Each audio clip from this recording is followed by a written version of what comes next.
Hey mates, welcome back to my channel। तो आज हम डिस्कस करेंगे What is democracy and why democracy।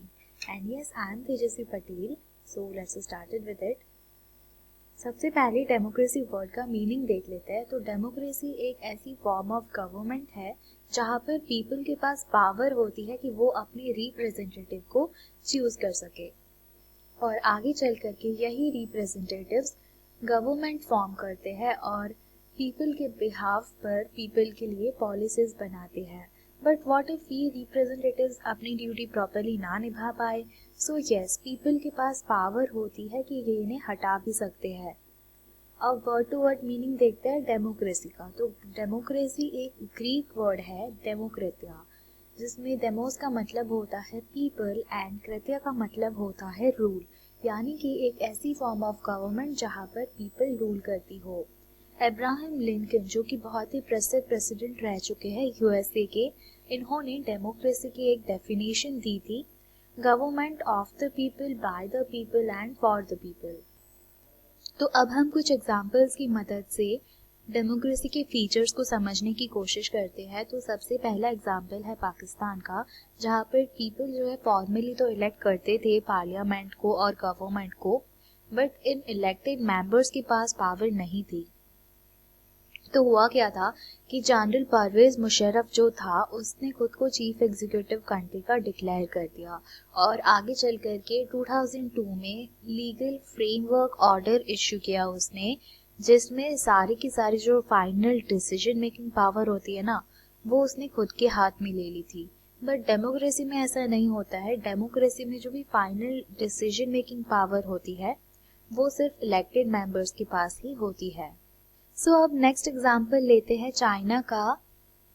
तो यहाँ पर हर 5 साल में इलेक्शन कंडक्ट करवाए जाते हैं और यहाँ की पार्लियामेंट का नाम है नेशनल पीपल्स कांग्रेस। तो इस पार्लियामेंट के पास पावर है कि इधर की प्रेसिडेंट को ये अपॉइंट कर सकती है। तो यहाँ तक तो सब कुछ सही है, बट देखते हैं आगे होता क्या है। तो जो भी कैंडिडेट होता है ना, उसको चाइनीज कम्युनिस्ट पार्टी से अप्रूवल लेना पड़ता है। तो फाइनली रिजल्ट ये निकल करके आता है कि चाइना में हमेशा गवर्नमेंट कम्युनिस्ट पार्टी की ही निकल करके आती है। अगला एग्जाम्पल लेते हैं मैक्सिको का। मैक्सिको में हर 6 साल में इलेक्शन कंडक्ट करवाए जाते हैं और ये कंट्री कभी भी मिलिट्री या फिर डिक्टेटर रूल में नहीं रही है। तो यहाँ तक इधर भी सब कुछ सही दिख रहा है। बट अब आता है PRI, यानी कि इंस्टीट्यूशनल रिवॉल्यूशनरी पार्टी। इस पार्टी का सिर्फ नाम ही उल्टा नहीं है, काम भी उल्टे ही थे।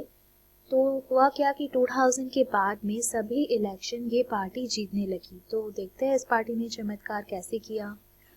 सो PRI क्या करती थी, बहुत ही डर्टी ट्रिक्स इस्तेमाल करती थी इलेक्शन जीतने के लिए। फॉर एग्जांपल, सभी गवर्नमेंट ऑफिसर्स, टीचर्स और उधर के जो स्टूडेंट्स हैं उनके पेरेंट्स को फोर्स किया जाता था कि आपको जो है PRI को ही वोट करना होगा। लास्ट मोमेंट पर पोलिंग बूथ की जो जगह होती थी वो शिफ्ट कर दी जाती थी, जिससे कि वोटर्स को बहुत इश्यू होता था। एंड मीडिया जो क्या करती थी कि इस पार्टी की बहुत बढ़ा चढ़ा करके तारीफ करती थी और ओपोजिशन पार्टी की पेट भर के क्रिटिसाइज करती थी।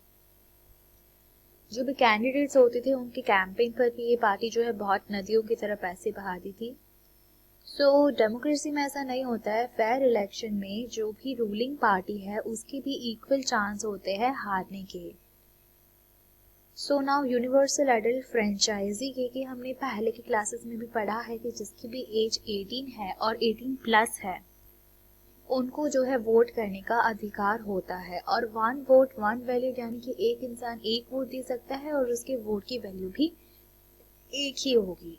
बट अब आप कहोगे ये तो बहुत ऑब्वियस ही बात है, एक इंसान है तो उसकी वोट की वैल्यू भी एक ही होगी। बट ऐसा नहीं है।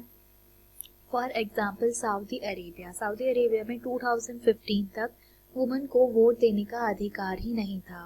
दूसरे एग्जाम्पल्स लेते हैं एस्टोनिया का। तो एस्टोनिया में जो एस्टोनिया के लोग हैं उनकी कंपैरेटिवली रशियन माइनॉरिटी के वोट की वैल्यू कम मानी जाती है। सेम चीज़ है फिजी में इंडिजिनियस फिजी की वोट की वैल्यू ज़्यादा है कंपैरेटिवली इंडियन फिजन के। सो डेमोक्रेसी में ऐसा नहीं होता है। डेमोक्रेसी में हर किसी इंसान को एक ही वोट देने का अधिकार होता है और सभी की वोट की वैल्यू इक्वल होती है। तो अब एग्जांपल लेते हैं जिम्बाब्वे का। तो जिम्बाब्वे की पार्टी का नाम है ज़ानू पीएफ, ZANU PF, और यहाँ के जो लीडर है उनका नाम है रॉबर्ट मुगाबे।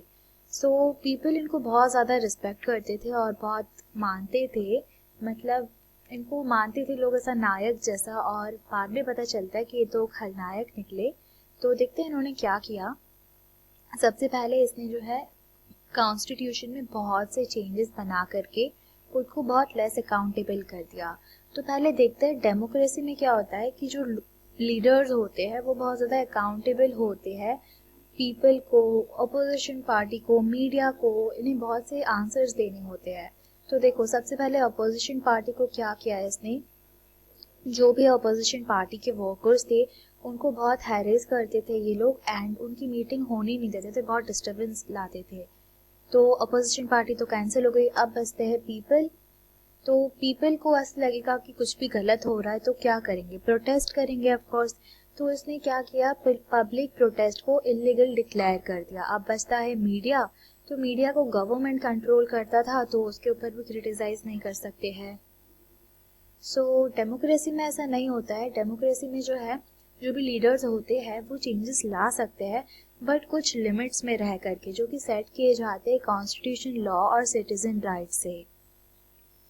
अब फीचर्स देख लेते हैं डेमोक्रेसी के। सो हमने जो भी अभी एग्जांपल से समझा वही सब फीचर्स है ये।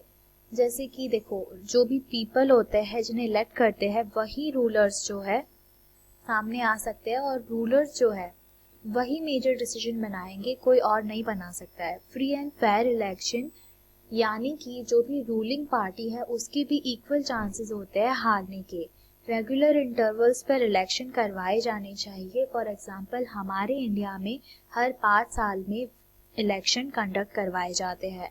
1 वोट 1 वैल्यू, यानी कि एक इंसान एक वोट दे सकता है और उसके वोट की वैल्यू भी एक ही होती है। रिस्पेक्ट ऑफ राइट्स, डेमोक्रेसी में राइट्स की बहुत ज़्यादा रिस्पेक्ट की जाती है, और हमारे इंडिया का जो सुप्रीम कोर्ट है हम कह सकते हैं वो हमारी राइट्स की गार्डियन है।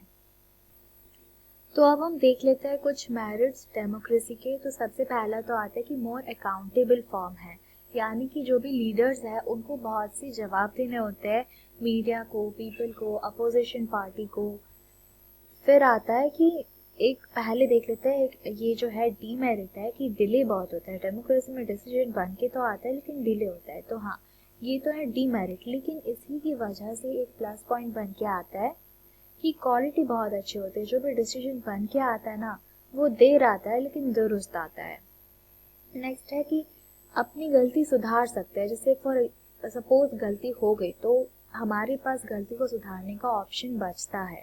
तो इसीलिए जो है ये बहुत ही बेटर फॉर्म है दूसरे गवर्नमेंट के कंपैरेटिवली। एंड अब कुछ डीमेरिट्स देख लेते हैं। तो सबसे पहला आता है कि लीडर्स जो है बदलते रहते हैं तो इसलिए इंस्टेबिलिटी आती है। दूसरा है कि पॉलिटिकल कंपटीशन की वजह से मोरालिटी की जगह नहीं बचती है। और ये डिले का तो हमने डिस्कस कर ही लिया कि जो भी डेमोक्रेसी में डिसीजन बन के आता है उसमें थोड़ा डिले हो जाता है। अब क्या है कि इलेक्टेड लीडर जो है उन्हें कभी जो है बेस्ट इंटरेस्ट समझ नहीं पाते हैं पीपल का, तो इसीलिए जो है उनके डिसीजन सही निकल करके नहीं आते हैं। जो इलेक्ट्रल कंपटीशन है उसकी वजह से करप्शन तो बढ़ ही रहा है, एंड ऑर्डिनरी पीपल क्या होता है कि समझ नहीं पाते कि कौन उनका कल्याण करेगा और कौन उनका सत्यानाश करेगा। So finally the end. Thank you so much for watching this video and bye.